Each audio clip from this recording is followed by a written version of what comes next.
તો કેમ છો વિદ્યાર્થી મિત્રો?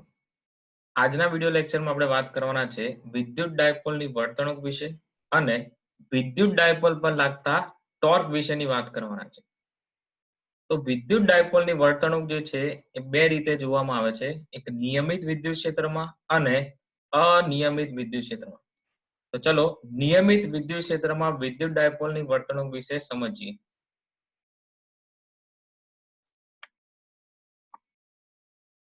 તો નિયમિત વિદ્યુત ક્ષેત્રમાં આપણી પાસે એક વિદ્યુત ડાયપોલ છે. તો સૌથી પહેલા આપણે એક નિયમિત વિદ્યુત ક્ષેત્ર લઈ લઈએ.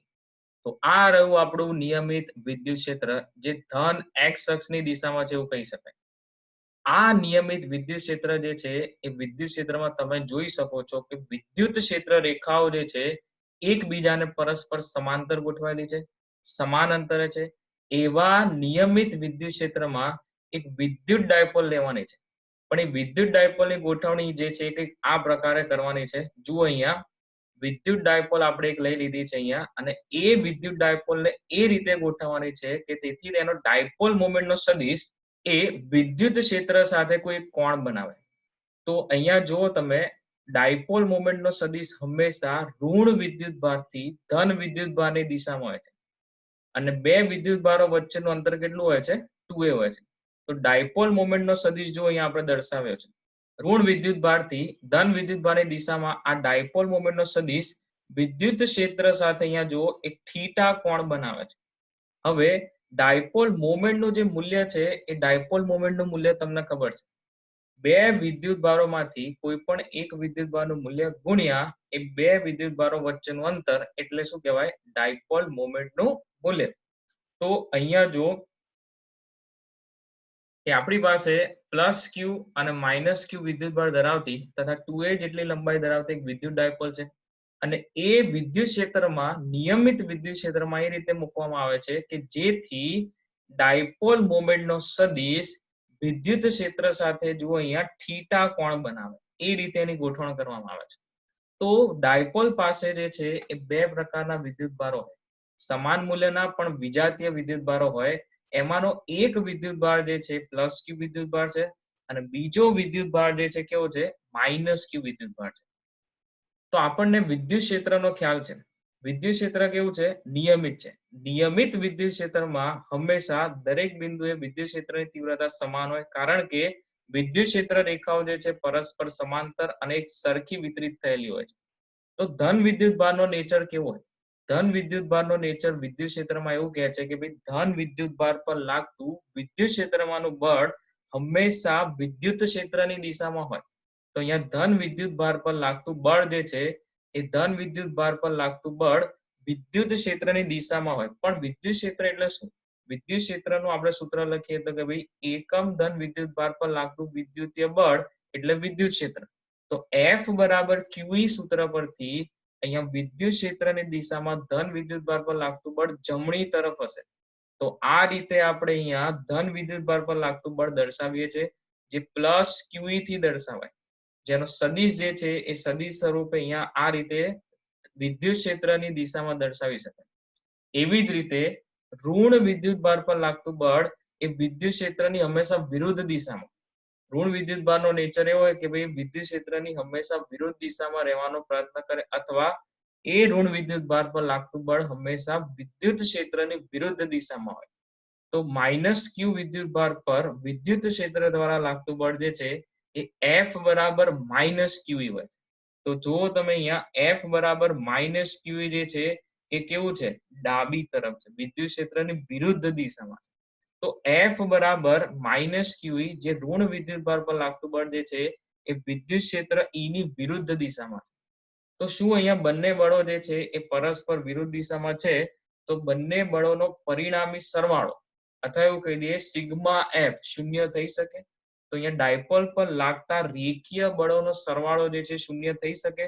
તો તમે જુઓ અહીંયા એક બળ જે છે QE છે અને બીજું બળ જે છે માઇનસ QE છે. તો કુલ પરિણામી ચોખ્ખું બળ જે છે F ટોટલ એ કેટલું મળે? બંને વિદ્યુત ભારોનો સરવાળો કરો તો શું મળશે? શૂન્ય મળશે. તો એનો મતલબ એવો થાય નિયમિત વિદ્યુત ક્ષેત્રમાં જો વિદ્યુત ડાયપોલને એવી રીતે મૂકવામાં આવે કે જેથી તેનો ડાયપોલ મોમેન્ટનો સદિશ એ વિદ્યુત ક્ષેત્ર સાથે કોઈ થીટા કોણ બનાવે તો તેની પર લાગતું ચોખ્ખું પરિણામી બળ જે છે એ શૂન્ય થાય. તો સિગ્મા એફ શૂન્ય એ શું દર્શાવે? સિગ્મા એફ શૂન્ય હોય એ એવું દર્શાવે છે કે ભાઈ ડાયપોલ જે છે એ રેખીય સંતુલનમાં છે. મતલબ નિયમિત વિદ્યુત ક્ષેત્રમાં વિદ્યુત ડાયપોલ એ રેખીય ગતિ કરી શકે નહીં. તો રેખીય ગતિ નહીં કરે તો અહીંયા કોઈ બીજા પ્રકારની ગતિ થશે. ચલો તો એના માટે જોઈએ કે આપણી પાસે વિદ્યુત ડાયપોલ જે છે એ વિદ્યુત ડાયપોલમાં પ્લસ ક્યુ વિદ્યુત ભાર જે છે એ એ બિંદુએ છે, જ્યારે માઇનસ ક્યુ વિદ્યુત ભાર જે છે સી બિંદુએ છે. તો અહીંયા જે બળોની કાર્યરેખાઓ જે છે એ કાર્યરેખાઓ અલગ અલગ છે. સમજો અહીંયા કે પ્લસ ક્યુ વિદ્યુત ભાર પર લાગતું બળ એ બિંદુએ લાગે છે, જ્યારે માઇનસ ક્યુ વિદ્યુત ભાર પર લાગતું બળ સી બિંદુએ લાગે છે. તો અહીંયા બળોની જે કાર્યરેખાઓ છે એ કાર્યરેખાઓ અલગ અલગ છે. જો બળોની કાર્યરેખાઓ અલગ અલગ હોય તો ટોર્ક ઉત્પન્ન થાય. ચાક ગતિના પ્રકરણમાં આપણે શીખી ગયા છે કે બળોની કાર્યરેખાઓ અલગ અલગ હોય અથવા બે બળો જો એકબીજાથી લંબ અંતરે લાગતા હોય, જુઓ અહીંયાથી આ જે છે એ બંને બળો વચ્ચેનું લંબ અંતર છે AB. જો બંને બળો લંબ અંતરે લાગતા હોય તો ટોર્ક ઉત્પન્ન થાય. તો આ બળોનું પરિણામી બળ શૂન્ય હોવાથી ડાયપોલ જે છે આપણે શીખી ગયા કે રેખીય સંતુલનમાં છે. પરંતુ બળોની કાર્યરેખાઓ જુદી જુદી હોવાથી ડાયપોલ પર ટોર્ક લાગશે. એટલે અહીંયા ટોર્ક જે છે એ ટોર્ક લાગશે. તેને એક ઉદાહરણ દ્વારા સમજીએ કે આપણી પાસે માની લો કે અહીંયા એક સળિયો છે, એક રેખીય સળિયો છે. હવે એ રેખીય સળિયા પર આપણે બે રીતે બળ લગાડીએ. અહીંયા જે છે એક બળ આ રીતે છે અને બીજું એક બળ આ રીતે છે, અને એનું મધ્ય બિંદુ જે છે એ મધ્ય બિંદુ આ છે. હવે એ રેખીય સળિયા પર જો અહીંયાથી બળ લગાડવામાં આવે તો એ સળિયાને આ રીતે ફેરવશે, મતલબ આ રીતે ભ્રમણ કરાવશે. અને જો અહીંયાથી બળ લગાડવામાં આવે તો એ સળિયાને આ રીતે ફેરવશે. ઇન શોર્ટ, સળિયો જે છે એ સળિયો વિષમગળી દિશામાં ભ્રમણ કરે. તો માની લો કે આ આપણું મધ્ય બિંદુ હોય, આ મધ્ય બિંદુ O હોય, તો A અને B જે છે સળિયાના અંતિમ બિંદુ અથવા છેડાના બિંદુ કહી શકાય. તો A બિંદુ પર લાગતું બળ અને B બિંદુ પર લાગતું બળ જો તમે બંને બળો જે છે એક તો અલગ અલગ બિંદુએ લાગે છે. વળી અલગ અલગ બિંદુએ લાગવા છતાં પણ તમે જુઓ કે સળિયાની લંબાઈને બંને બળો કેવા છે? પરસ્પર લંબ છે. તો જ્યારે બળોની કાર્યરેખાઓ જે છે, આની કાર્યરેખા કહેવાય ને, જો આ બળ જે લાગી રહ્યું છે એની કાર્યરેખા જે છે એક્ઝેક્ટલી આ દિશામાં ઉપર તરફ, જ્યારે આ બળની જે કાર્યરેખા જે છે એ કાર્યરેખા આ રીતે હશે. તો અહીંયા બળોની કાર્યરેખાઓ જે છે એ અલગ અલગ છે. વળી બંને બળો જે છે એ AB લંબ અંતરથી લાગે છે. પરિણામ સ્વરૂપ સળિયો જે છે એ O બિંદુને અનુલક્ષીને શું કરશે? ચાક ગતિ કરે. તો એવી જ રીતે અહીંયા વિદ્યુત ડાયપોલ જે છે એ પણ કંઈક ચાક ગતિ કરશે. એટલે સમાન વિદ્યુત ક્ષેત્ર એટલે કે નિયમિત વિદ્યુત ક્ષેત્રમાં જો વિદ્યુત ડાયપોલને મૂકવામાં આવે તો એ વિદ્યુત ડાયપોલ રેખીય સંતુલનમાં હોય છે. પણ સિગ્મા એફ શૂન્ય હોવા છતાં પણ સિગ્મા ટાઉ શૂન્ય નથી. એટલે અહીંયા આપણે ટોર્ક જે છે એ ટોર્કનું સૂત્ર જાણતા હોવા જોઈએ. ટોર્ક એટલે R ક્રોસ F, એવું આપણે સૂત્ર શીખી ગયા છે. તો ટોર્કને શબ્દોમાં લખીએ તો એવું લખાય, કોઈ એક બળનું મૂલ્ય, મતલબ અહીંયા જે બે બળો લાગી રહ્યા છે એમાંથી કોઈ એક બળનું મૂલ્ય ગુણ્યા બે બળો વચ્ચેનું લંબ અંતર, એટલે શું કહેવાય? એને ટોર્ક કહેવાય. તો બળનું મૂલ્ય નીકાળો અહીંયાથી. પ્લસ ક્યુ અને માઇનસ ક્યુ વિદ્યુત ભાર પર લાગતું બળ જે છે એ બળનું મૂલ્ય QE થશે. તો ટોર્ક બરાબર QE ગુણ્યા બે બળો વચ્ચેનું લંબ અંતર, અને એ બે બળો વચ્ચેનું લંબ અંતર શું થશે? AB થશે. AB શું હોય? તો અહીંયા જો તમને એક ત્રિકોણ દેખાતો છે, એ ત્રિકોણને આપણે કહી દઈએ અહીંયાથી ત્રિકોણ, કાટકોણ ત્રિકોણ ABC. તો આ જે કાટકોણ ત્રિકોણ છે એ કાટકોણ ત્રિકોણ તમે જોઈ શકો છો અહીંયા. એ કાટકોણ ત્રિકોણ જે છે એ કાટકોણ ત્રિકોણ ABC માં AB આપણે શોધવાનું છે. તો આપણે અહીંયાથી લઈશું ભાઈ સાઇન થીટા. આ જે ખૂણો છે ત્યાંથી લઈશું સાઇન થીટા. સામેની બાજુ એટલે AB ભાગ્યા કર્ણ એટલે AC. તો sine theta is equals to શું મળશે? સામેની બાજુ AB ભાગ્યા કર્ણ AC. તો AB જે છે આપણું લંબ અંતર જે મારે શોધવાનું છે અને છેદમાં કર્ણ એટલે બંને વિદ્યુતભારો વચ્ચેનું અંતર મળી જાય. શું હોય? 2a. તો AB ના છેદમાં AC એટલે AB ના છેદમાં 2a. તો AB જે લંબ અંતર છે એ લંબ અંતર મળશે અહીંયા 2a sin થીટા. ખૂબ જ અગત્યની વાત, AB જે અહીંયા લંબ અંતર મળે એ લંબ અંતર મળશે 2a sin થીટા. તો ટોર્ક બરાબર QE ગુણ્યા 2a sin થીટા. પણ આપણે શું જાણીએ છીએ? આપણે એવું જાણીએ છીએ ભાઈ અહીંયા Q into 2a એટલે ડાયપોલ મોમેન્ટ થાય. તો ટોર્ક બરાબર PE sin થીટા થાય. આ જે E છે એને બહાર લઈ લઈએ, Q into 2a કરી નાખો તો Q ગુણ્યા 2a તમને શું આપે? ડાયપોલ મોમેન્ટનું મૂલ્ય. તો અહીંયા ટોર્કનું સૂત્ર મળી ગયું, ટોર્ક બરાબર PE sin થીટા. પણ આપણે જાણીએ છીએ ભાઈ sin થીટા આવે એટલે શું હોય? sin થીટા એટલે સદિશોનો સદિશ ગુણાકાર. તો અહીંયા ટોર્ક એ સદિશ રાશિ છે. તો ટોર્ક બરાબર શું થશે? P cross E. તો સમજાઈ રહી છે વાત? ચલો તો આગળ વધીએ. તો અહીંયા ટોર્ક એ P અને E થી બનતા સમતલને લંબ હોય, તેથી કહી શકાય કે ટોર્ક બરાબર P ક્રોસ E. તો સદિશોનો સદિશ ગુણાકાર સમજવો હોય તો જમણા હાથનો સ્ક્રૂનો નિયમ યાદ કરવો પડે. તો ચલો અહીંયા જોઈએ, આપણે જે છે અહીંયા કઈ પરિસ્થિતિ દર્શાવીએ છીએ? આપણે અહીંયા એવું દર્શાવીએ છીએ કે ભાઈ ડાયપોલ મોમેન્ટ જે છે એ ડાયપોલ મોમેન્ટ વિદ્યુત ક્ષેત્ર સાથે એ કોઈ ખૂણો બનાવે જેને આપણે થીટા કહીએ. તો જુઓ અહીંયા ડાયપોલ મોમેન્ટનો સદિશ આ રીતે છે, બરાબર? એવી જ રીતે વિદ્યુત ક્ષેત્રનો સદિશ જે છે એ વિદ્યુત ક્ષેત્રનો સદિશ એ આ રીતે ગોઠવેલો છે, બરાબર? બંને વચ્ચેનો ખૂણો કેવો છે? થીટા. હવે તમારે શું કરવાનું? બંને સદિશોને જોડતું એક સમતલ લઈ લેવાનું. તો અહીંયા જુઓ તમે, P અને E એ બંને સદિશોને જોડતું એક સમતલ જે છે એ મને આ પ્રકાર મળશે. તો આ જે સમતલ છે એ સમતલને લંબ આપણે જમણા હાથમાં એક સ્ક્રૂ લઈશું, બરાબર છે? તો આપણે પહેલા સમતલ લઈ લઈએ. તો આ સમતલને લંબ જમણા હાથમાં આપણે એક સ્ક્રૂ લેવાનો છે અને એ સ્ક્રૂને આ બંને સદિશોથી બનતા સમતલને લંબ રીતે આ રીતે રાખવાનો છે. સ્ક્રૂ જે છે ને એ આ રીતે રહેશે. હવે સ્ક્રૂને આપણે ઘુમાવવાનો છે. જો બે સદિશ A અને B હોય અને આપણે A ક્રોસ B કરવું હોય તો નિયમ એવું કહે છે ભાઈ સદિશોનો સદિશ ગુણાકાર A ક્રોસ B કરવો હોય તો સ્ક્રૂને A થી B તરફ ઘુમાવવો પડે. તો અહીંયા આપણે P ક્રોસ E કરવાનું છે. તો સદિશોનો સદિશ ગુણાકાર અહીંયા કરવા માટે આપણે સ્ક્રૂને P થી E ની દિશામાં આ રીતે ઘુમાવીશું. તો P થી E ની દિશામાં જો આપણે આ રીતે ઘુમાઈએ તો સદિશોનો સદિશ ગુણાકાર થાય એટલે આપણને ટોર્ક મળે અને એ ટોર્ક જે છે એ ટોર્ક આપણને નીચે તરફ મળે.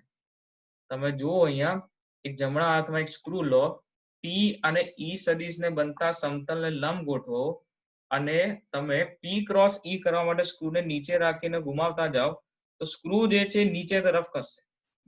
જે દિશામાં સ્ક્રૂ ખસે એ જ દિશામાં આપણો ટોર્ક મળે.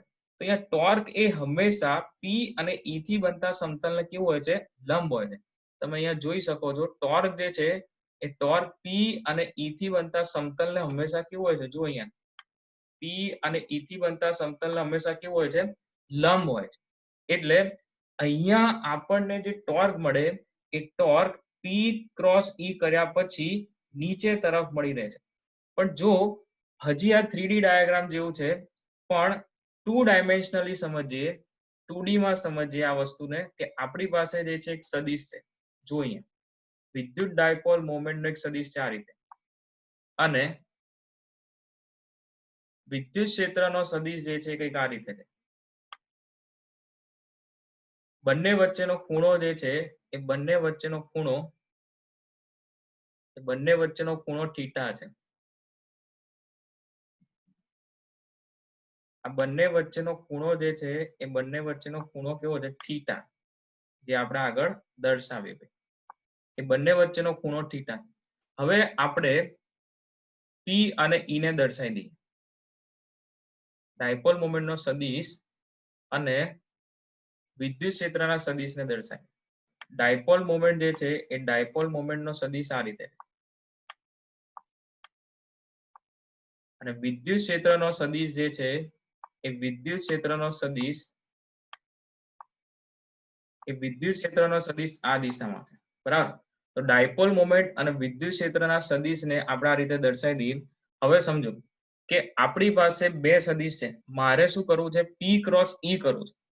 તો એક જમણા હાથમાં એક સ્ક્રૂને તમે ધ્યાનમાં લો, અને હવે એ સ્ક્રૂને તમારી સ્ક્રીન પર અહીંયા મૂકો અને P થી E ફેરવતા જાઓ, P થી E ફેરવતા જાઓ. તો જમણા હાથમાં લીધેલો સ્ક્રૂ જે છે સ્ક્રીનમાં અંદર તરફ ખસશે. તો અહીંયા આપણે એવું કહી શકાય કે ટોર્કની દિશા આપણી સ્ક્રીનને લંબ અંદર તરફ હશે એવું કહી શકાય. તમે સમજી રહ્યા છો વાતને કે P થી E જો સ્ક્રૂને ખસેડવામાં આવે તો એ સ્ક્રૂ અંદર તરફ ખસશે, એટલે અહીંયા જે ટોર્ક મળે એ ટોર્ક આપણા માટે આ સ્ક્રીનને લંબ અંદર તરફ જતું હોય એવું દર્શાવી શકાય. તો ખ્યાલ આવી રહી છે વાત ભાઈ? તો ટોર્કની દિશા જે છે એ જમણા હાથના સ્ક્રૂના નિયમથી નક્કી થાય, અને જે દિશામાં સ્ક્રૂ ખસે એ દિશામાં ટોર્ક આપણને મળે. તો ટોર્ક એ સદિશ રાશિ છે, બરાબર છે. ચલો તો આગળ વધીએ, અગત્યના કિસ્સાઓ જોવાના છે. તો અગત્યના કિસ્સાઓમાં આપણને સૂત્ર ખબર છે. ટોર્ક એટલે શું છે? ટોર્ક એટલે P ક્રોસ E, બરાબર છે. તો ટોર્કનું જે મૂલ્ય જે છે એ મૂલ્ય થશે P E sin થીટા. તો પહેલો કિસ્સો એવું કહે છે, જ્યારે વિદ્યુત ડાયપોલ મોમેન્ટ એ વિદ્યુત ક્ષેત્રને સમાંતર હોય, મતલબ ડાયપોલ મોમેન્ટનો સદિશ એ વિદ્યુત ક્ષેત્રની દિશામાં ગોઠવાઈ જાય, તો બંને વચ્ચેનો જે ખૂણો છે એ બંને વચ્ચેનો ખૂણો કેટલો બનશે? એ બંને વચ્ચેનો ખૂણો બનશે થીટા ઇક્વલ્સ ટુ 0.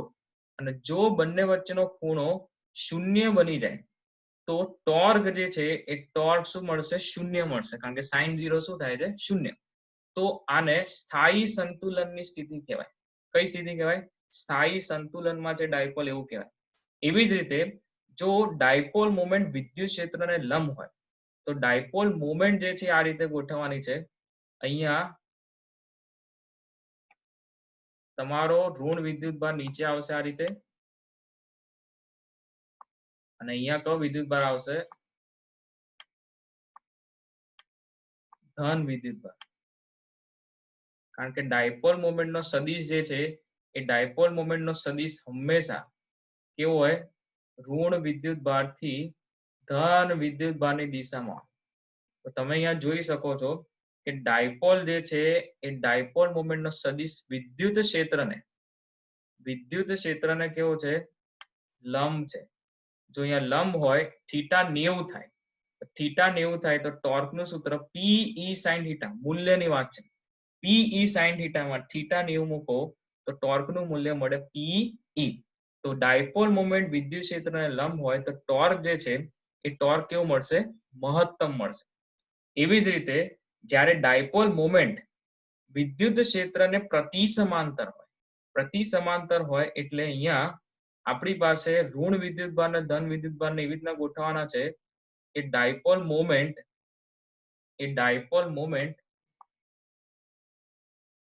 અહીંયા આપણો ઋણ વિદ્યુતભાર આવશે, અને અહીંયા કયો વિદ્યુતભાર આવશે? ધન વિદ્યુતભાર, બરાબર. અહીંયા કયો વિદ્યુતભાર આવશે? ધન વિદ્યુતભાર. તેથી ડાયપોલ મોમેન્ટની જે દિશા છે એ ડાયપોલ મોમેન્ટની દિશા ઋણ વિદ્યુતભારથી ધન વિદ્યુતભાર તરફ હોવાથી આ રીતે હશે. જ્યારે વિદ્યુત ક્ષેત્ર જે છે એ વિદ્યુત ક્ષેત્ર તો આ દિશામાં છે, પરિણામ સ્વરૂપ બંને વચ્ચેનો જે ખૂણો છે 180 થાય. તો જે ટોર્કનું મૂલ્ય છે એ ટોર્કનું મૂલ્ય અહીંયા કેટલું થશે? તો કે P E sin 180, ટોર્કનું મૂલ્ય થાય 0. તો ડાયપોલ મોમેન્ટ વિદ્યુત ક્ષેત્રને પ્રતિ સમાંતર હોય તો એ કિસ્સામાં ટોર્ક 0 મળે. તો જો અહીંયા જ્યારે સમાંતર હશે અને પ્રતિ સમાંતર ગોઠવાય તો ટોર્ક જે છે 0 બને છે. પણ જ્યારે ડાયપોલ મોમેન્ટ વિદ્યુત ક્ષેત્રને લંબ હોય ત્યારે ટોર્ક શું મળે છે? મહત્તમ મળે, અથવા એનું કહેવાય એનું મૂલ્ય જે છે કેટલું મળશે? P E મળશે. તો આ થઈ ગઈ વાત અગત્યના કિસ્સાઓની, બરાબર છે. ચલો તો આગળ વધીએ. એક ખાસ અગત્યની વાત કરવાની છે જેમાંથી ઓબ્જેક્ટિવ ક્વેશ્ચન્સ પૂછાતા હોય છે કે ડાયપોલને ભ્રમણ કરવા માટે કેટલું કાર્ય કરાવવું પડે. એટલે વિદ્યુત ડાયપોલને વિદ્યુત ક્ષેત્રમાં ભ્રમણ કરાવવું હોય તો કેટલું કાર્ય કરાવવું પડે, એમાં અલગ અલગ કિસ્સાઓ પૂછાતા હોય. વિદ્યુત ડાયપોલ જે છે એ વિદ્યુત ડાયપોલને શરૂઆતમાં θ1 કોણે ગોઠવ્યું છે? કયું વિદ્યુત ક્ષેત્ર છે? નિયમિત વિદ્યુત ક્ષેત્ર. હવે એ નિયમિત વિદ્યુત ક્ષેત્રમાં જો વિદ્યુત ડાયપોલને શરૂઆતમાં θ1 કોણે ગોઠવી હોય તો એ θ1 કોણથી θ2 જેટલા કોણ સુધીનું ભ્રમણ કરાવવું હોય તો કેટલું કાર્ય કરવું પડે એના માટેનું સૂત્ર તારવી રહ્યા છે. પછી આપણે સીધું જે છે ઓબ્જેક્ટિવ પ્રશ્નોમાં એની સીધી કિંમત મૂકીશું. બરાબર છે? તો અહીંયા જે કાર્ય કરાવવું પડે છે એ ચાક ગતિ માટે કરાવવું પડે છે. તો રેખીય કાર્ય શું હોય છે? રેખીય કાર્ય જે છે એ બળ, રેખીય બળ ગુણ્યા સ્થાનાંતર. પણ જો ચાક ગતિની વાત કરીએ, ભ્રમણ કરાવવાની વાત કરીએ તો ચાક ગતિ માટે જેમ રેખીય ગતિમાં બળ છે એવી રીતના ચાક ગતિ માટે બળની જગ્યાએ શું હોય છે? ટોર્ક હોય છે. એટલે કે ડાયપોલને આ રીતે તમે જોઈ શકો છો અહીંયા એ ડાયપોલને આ રીતે ભ્રમણ કરાવવાની છે. તો ચાક ગતિ માટે જે કાર્ય છે એ કાર્ય થશે W બરાબર ટાઉ ઇન્ટુ થીટા. તો W એટલે કાર્ય, ટાઉ એટલે ટોર્ક અને થીટા એટલે કોણીય સ્થાનાંતર. જ્યારે જ્યારે ચાક ગતિની વાત આવે તો બળની જગ્યાએ રેખીય ગતિમાં બળ હોય એવી રીતના અહીંયા શું લાગે છે? ટોર્ક. અને ત્યાં x એટલે સ્થાનાંતર હોય એની જગ્યાએ અહીંયા જે છે એ કોણીય સ્થાનાંતર હોય. પરંતુ માની લો કે θ1 જે છે અહીંયા 30 ડિગ્રી છે અને θ2 જે છે એ કેટલા છે? 60 ડિગ્રી. તો આપણે 30 ડિગ્રી થી 60 ડિગ્રી સુધીનું ભ્રમણ કરાવવું હોય તો કેટલું કાર્ય કરવું પડે એવો પ્રશ્ન પૂછાય. તો આપણે શરૂઆતમાં શું કરશું? એક અંતરાલ લઈશું 30 થી 60 ડિગ્રીનો. બરાબર? હવે એ વિદ્યુત ડાયપોલને 30 ડિગ્રી થી 60 ડિગ્રી ફેરવવા માટેનું કાર્ય શોધવું હોય તો આપણે જે છે એ અંતરાલમાં એક સૂક્ષ્મ કાર્ય શોધીશું. જેમ કે 30 થી 31 ડિગ્રી, 32, 33, 34 એમ કરતા કરતા 60 ડિગ્રીનું શોધવાનું છે. તો એ આખા અંતરાલમાં સૂક્ષ્મ કાર્ય કેટલું થાય, મતલબ એક સૂક્ષ્મ કોણ માટે કેટલું સૂક્ષ્મ કાર્ય હશે એ પછી આપણે સમગ્ર અંતરાલ પર એવા સૂક્ષ્મ કાર્યોનો શું કરી નાખશું? સરવાળો. જેના માટે આપણી પાસે શું છે? સંકલન છે. તો ચાક ગતિ માટે કરવું પડતું કાર્ય જે છે W બરાબર ટાઉ ઇન્ટુ થીટા છે. બરાબર? પણ એક સૂક્ષ્મ કાર્યને ધ્યાનમાં લઈએ તો એ સૂક્ષ્મ કાર્ય થશે dW બરાબર ટાઉ ઇન્ટુ ડી થીટા. હવે આખા અંતરાલ પર ટોટલ કાર્ય જોઈતું હોય, કુલ કાર્ય જોઈતું હોય તો આવા સૂક્ષ્મ કાર્યોનો આપણે શું કરવો પડે? સરવાળો. તો એ જે સૂક્ષ્મ કાર્ય છે એ શું છે? dW બરાબર ટાઉ ઇન્ટુ ડી થીટા. તો આ તમામ સૂક્ષ્મ કાર્યોનો આપણે શું કરવો પડશે? સરવાળો. જેથી આપણને શું મળશે? કુલ કાર્ય. તો અહીંયા કુલ કાર્ય બરાબર સંકલન θ1 થી θ2. ડાયપોલને આપણે θ1 થી θ2 ભ્રમણ કરાવીએ છીએ તો θ1 થી θ2 ટાઉ ઇન્ટુ ડી થીટા આ આપણને કુલ કાર્ય આપે. તો ટોર્ક જે છે એ ટોર્કનું મૂલ્ય શું હતું? તો કે ટોર્કનું મૂલ્ય છે Pe sin θ. તો W બરાબર θ1 થી θ2 સંકલનમાં Pe sin θ d θ આવું સૂત્ર થઈ જશે. હવે P જે છે એ ડાયપોલ મોમેન્ટ સમગ્ર ભ્રમણ દરમિયાન અચળ રહે, કારણ કે બંને વિદ્યુત ભારો જે છે એ બંને વિદ્યુત ભારો વચ્ચેનું અંતર જે છે અચળ જ રહેવાનું. ડાયપોલને તમે ગમે તેટલું ભ્રમણ કરાવી લો, આ બંને વિદ્યુત ભારો વચ્ચેનું જે અંતર છે ને એ અંતર તો અચળ જ રહેવાનું. એટલે ડાયપોલ મોમેન્ટ અચળ રહેશે. વળી વિદ્યુત ક્ષેત્ર જે છે એ વિદ્યુત ક્ષેત્ર નિયમિત છે, બદલાતું નથી. એટલે આ P ઇન્ટુ E જે છે સંકલનની બહાર આવી શકે. તો હવે શું બચ્યું સંકલનમાં? sin θ d θ. બરાબર છે? sin θ નું સંકલન થાય માઇનસ cos θ. ખાસ ધ્યાન રાખજો વિદ્યાર્થી મિત્રો, sin નું સંકલન થશે માઇનસ cos θ અને cos θ નું સંકલન થાય માઇનસ sin θ. તો W બરાબર જે સૂત્ર મળશે Pe જે છે સંકલનની બહાર, sin θ d θ માં sin θ નું સંકલન થાય માઇનસ cos θ અને જે લિમિટ આવશે એ લિમિટ થશે θ1 થી θ2. તો કાર્ય જે છે એ કાર્યની અંદર upper limit minus lower limit મૂકીએ તો આપણને મળશે Pe cos θ1 માઇનસ cos θ2. તો હવે રહી વાત પ્રશ્નોની, કેવા પ્રકારે અહીંયા પ્રશ્નો પૂછાતા હોય. માની લો કે એક વિદ્યુત ડાયપોલ જે છે એના રેખીય સંતુલનમાં છે. રેખીય સંતુલનમાં છે મતલબ વિદ્યુત ક્ષેત્રને સમાંતર છે. એવી વિદ્યુત ડાયપોલને પ્રતિ સમાંતર ગોઠવવા માટે કેટલું કાર્ય કરવું પડે? આવો પ્રશ્ન પૂછાય. તો સમાંતર ગોઠવાયેલી હોય તો θ1 શું થશે? 0 થશે. અને પ્રતિ સમાંતર ગોઠવીએ તો થીટા ટુ કેટલો થશે 180 ડિગ્રી થશે. તો cos 0 ની કિંમત થાય 1 એટલે અહીંયા શું આવશે 1 અને અહીંયા પ્રતિ સમાંતર માટે આપણે શું મૂક્યું હશે cos 180. તો cos 180 cos pi -1 થાય તો અહીંયા માઇનસ માઇનસ પ્લસ. તો ઇન શોર્ટ આ જે બ્રેકેટ છે એ બ્રેકેટમાં થઈ જશે 1 + 1 2 એટલે વિદ્યુત ડાયપોલ મોમેન્ટને સમાંતર ગોઠવી હોય તો θ1 આવશે 0 ડિગ્રી, બરાબર. θ1 શું આવશે 0 ડિગ્રી, અહીંયા આવશે 0 ડિગ્રી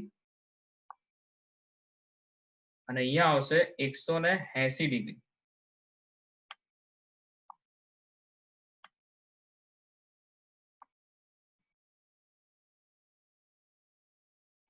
અને અહીંયા આવશે પાઈ એટલે 180 ડિગ્રી. તો cos પાઈ જે છે એની કિંમત થાય -1, અહીંયા માઇનસ માઇનસ પ્લસ થઈ જાય. ઇન શોર્ટ આપણને જે છે સૂત્રમાં કિંમતો મૂક્યા પછી જવાબ મળશે 2pe. તો પ્રશ્ન એવો હતો કે વિદ્યુત ડાયપોલને જે છે વિદ્યુત ક્ષેત્રને સમાંતર છે. હવે એ વિદ્યુત ડાયપોલને પ્રતિ સમાંતર ગોઠવવા માટે કેટલું કાર્ય કરવું પડે? તો એ કરવું પડતું કાર્ય જે છે કેટલું હશે 2pe જેટલું હશે, બરાબર. આવા સામાન્ય સવાલો પૂછાય પણ એના માટે આ સૂત્ર જે છે તમને આવડવું છે, બરાબર છે.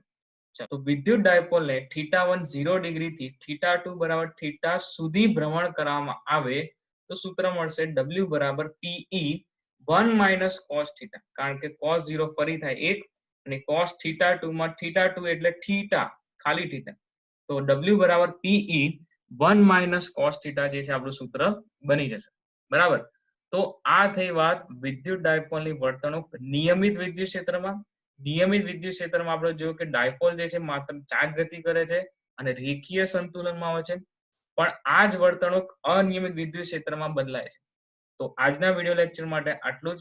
મળીએ આવતા વિડિયો લેક્ચરમાં જેમાં શીખીશું ડાયપોલની વર્તણૂક અનિયમિત વિદ્યુત ક્ષેત્રમાં. Till then take care.